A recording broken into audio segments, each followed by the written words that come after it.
Hey there, I'm Matty J CPA, and today's video we're going to talk about the top 7 reasons why you would file for Social Security early or sooner as opposed to later. When you take a step back and think, really try and get to the heart of the matter, the question is, okay, does it make sense to maximize the number of Social Security payments over the course of retirement, or does it make sense to maximize the amount that's coming in from Social Security over the course of retirement? Okay, so first reason to take early is if you are a widow or a widower, okay, or if you have the ability to get a surviving spouse benefit. And the reason is a surviving spouse has the most options available to them, okay? Normally, if you file for Social Security and you're not a survivor, when you file, you're locked in. But as a survivor, you can start a survivor benefit while you grow your own and then switch, or you can start your own benefit, grow the survivor benefit, and then switch. So they have the most options available to them. Now, what this does for you is because you're not locked in to a lower benefit when you apply, it means that as long as you're going to get something from Social Security, it makes sense to turn Social Security on. Okay. Now, this only makes sense as long as two criteria are met. Okay. The first criteria, you have to have qualified for your own work record as well. So you have to have the ability to collect off of your own work record as well as a survivor, okay, a survivor benefit. So as long as you have those two. The second criteria is Social Security can't take everything away, meaning the annual earnings test comes into play. Okay, so if you are working, let's say you're working, you can't make more than $22,320 in 2024 without Social Security starting to take some of that away. Now, as long as they're not taking everything away, it makes sense to start early. Okay, so where that comes into play is around 66,000. Up until you hit about 66,000, that's when Social Security will have taken everything away. Okay, so that's the second piece of criteria.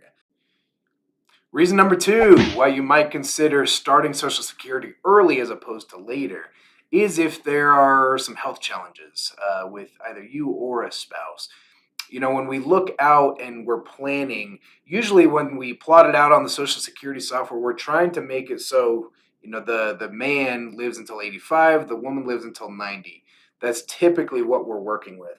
But if you've had some health challenges in the past, let's say you've had a cancer diagnosis and you're looking at that and you say, that doesn't make any sense. Or maybe you don't have a lot of longevity. You have some heart issues in your family, your parents or your grandparents. Maybe it does make sense to start earlier because, again, what we're trying to compare, what we're trying to figure out is, does it make sense to maximize the number of payments you're getting from Social Security, or does it make sense to delay and then maximize the amount that you're getting from Social Security? So oftentimes in the case where there are health challenges, it does make sense to err on the side of taking earlier as opposed to later.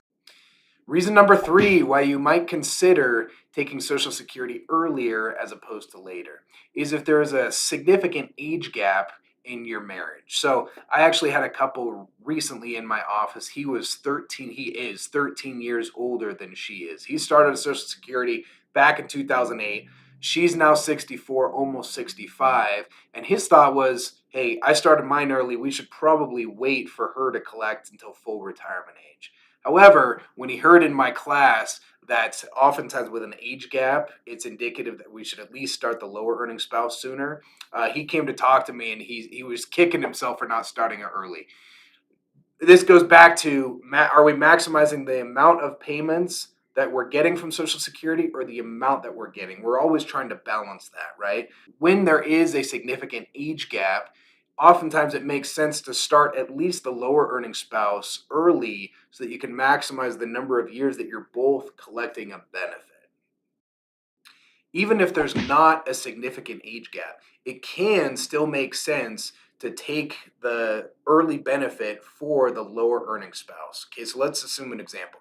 Let's say there's Taylor and Travis Swift. Okay, they're 62. They're both 62. Okay, and Taylor made the maximum amount. Okay, she maxed out how much she could get. She has the maximum amount for Social Security.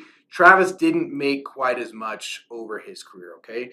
So, what our software is going to do, they're both 62. Our software is going to say, hey, if you want to maximize your benefit, then Taylor would delay until 70. Travis would start at his full retirement age of 67, okay? Assuming they're both 62 today. Now, we can play with this and we say, okay, but what if they want a little buffer? They want a little bit of income in early retirement. Taylor still wants to delay, but they want a little bit of something coming in. Well, we can turn this on and we can say, what does it look like if Travis starts his at 62 while Taylor delays until 70? Okay. And what you can see is there's very little difference. Okay. So this is our primary strategy of Travis and Taylor, and this is the new strategy. Okay, so Travis is 62, who's the client, and Taylor is the spouse at 70.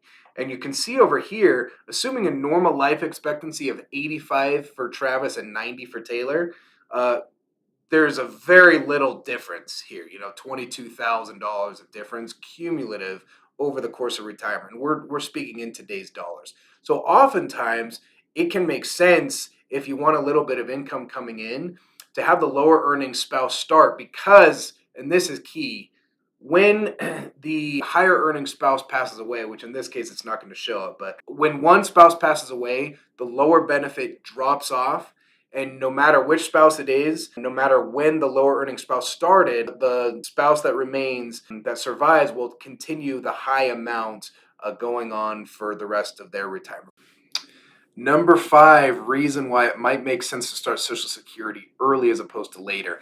Maybe you have minor children in the home. A lot of people aren't aware of this, but if you have a minor child, they can actually collect what effectively is a spousal benefit. It's a child benefit, but it's half of whatever the primary earner's PIA, full retirement age benefit is.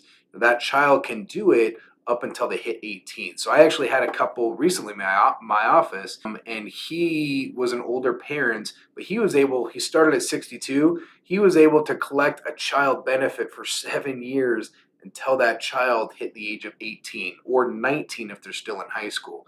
So if that's the case, then yeah, it would be next to impossible to catch up with how much you're going to get on the front end if you decided to delay. So absolutely it can make sense to start early in that case. Reason number 6, I think that's 6. 6, why it might make sense to take Social Security early as opposed to delay. I have a lot of clients who are single and they don't necessarily have to worry about a surviving spouse situation, right? Oftentimes when we delay is to take care of the lower earning spouse once the primary earner passes away. But if you're single, you say, hey, I'm looking at this and there's no death benefit for Social Security, right? So if I die, I miss out on all those benefits. Maybe it does make sense to take a little earlier and so that you're guaranteed those payments, provided that everything else is coordinated with your retirement plan. So that's reason number 6. Reason number 7, why it might make sense to take early as opposed to later. I have a number of people come into my office, usually those who are retiring early, and say, I really don't want to have to access my retirement accounts. They're used to putting money away. They're not exactly used to taking money out as distribution. And, you can use Social Security as a way to put that off longer. I don't necessarily agree with it most times, but hey, maybe they have an edge, right? Maybe they know that the way they invest money or their the company they have, whatever they do, that they're able to beat what they could get in increases from Social Security every year. So maybe that works for some people for sure. So those are the 7 top reasons why it might make sense to take Social Security earlier rather than later. Thank you for checking out this video. I bet you can take a gander at what the next one will be. And we'll get into why it might make sense to delay as opposed to take early. So thanks everybody. We'll see you on the next one.